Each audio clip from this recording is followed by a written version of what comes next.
नमस्कार दोस्तों। बहुत दिनों के बाद मैं फिर से वीडियो में हाजिर हुआ हूँ। मेरे सामने एक सवाल पूछा मेरे कुछ स्टूडेंट्स ने कि पढ़ाई लिखाई करने की उम्र क्या होती है। क्या सिर्फ 18 साल की उम्र तक पढ़ाई लिखाई अपनी लगभग पूरी हो जाती है। ग्रेजुएशन पोस्ट ग्रेजुएशन 21 साल में लगभग पूरा हो जाता है, 21 से 23 साल के बीच में लगभग पूरा हो जाता है। तो क्या यही पढ़ाई लिखाई की सही उम्र होती है।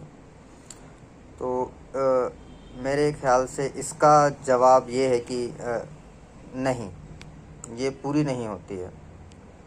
21 से 23 साल के बीच तक पढ़ाई लिखाई वो तो सिर्फ खेलने कूदने के दिन होते हैं।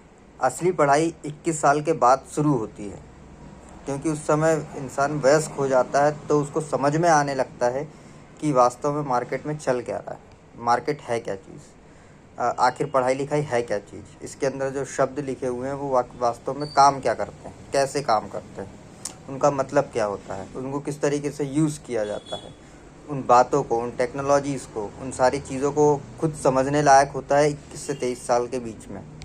क्योंकि 18 साल की उम्र तक तो अवयस्क रहता है लगभग, तो उसको वो एक्सपीरियंस नहीं होते हैं जो 18 साल के बाद शादीशुदा लोगों को होते हैं। उनके घरेलू लाइफ के, उनके कमर्शियल लाइफ के, उनके प्रोफेशनल लाइफ के जो एक्सपीरियंस होते हैं वो उन्हें पता नहीं होते हैं, इसलिए वो अपना लॉजिक भी उस हिसाब से लगा नहीं पाते हैं।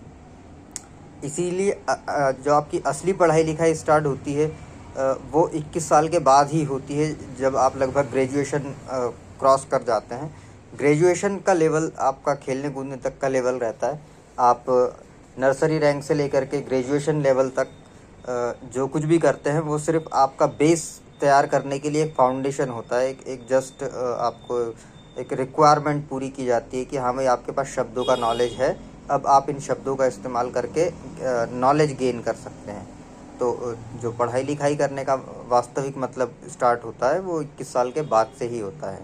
21 साल की उम्र तक तो आप सिर्फ समझने की कोशिश करते हैं कि हम पढ़ क्यों रहे हैं, और जब ये बात समझ में आ जाती है तो उसके बाद आप अपनी पढ़ाई लिखाई स्टार्ट करते हैं कि आप वास्तव में पढ़ाई लिखाई करनी क्यों है, उससे हासिल क्या होगा हमें, हम नॉलेज को हासिल करके आप वास्तव में हम करेंगे क्या।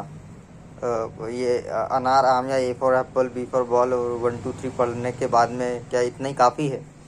तो नहीं, अगर आपको एक अच्छी वास्तविक ज़िंदगी बनानी है, अपनी खुद की लाइफ बनानी है, गोल अचीव करने हैं, तो you have to need just thought about that. So today's for all, we'll meet tomorrow. Till then, bye, take care, have a nice day.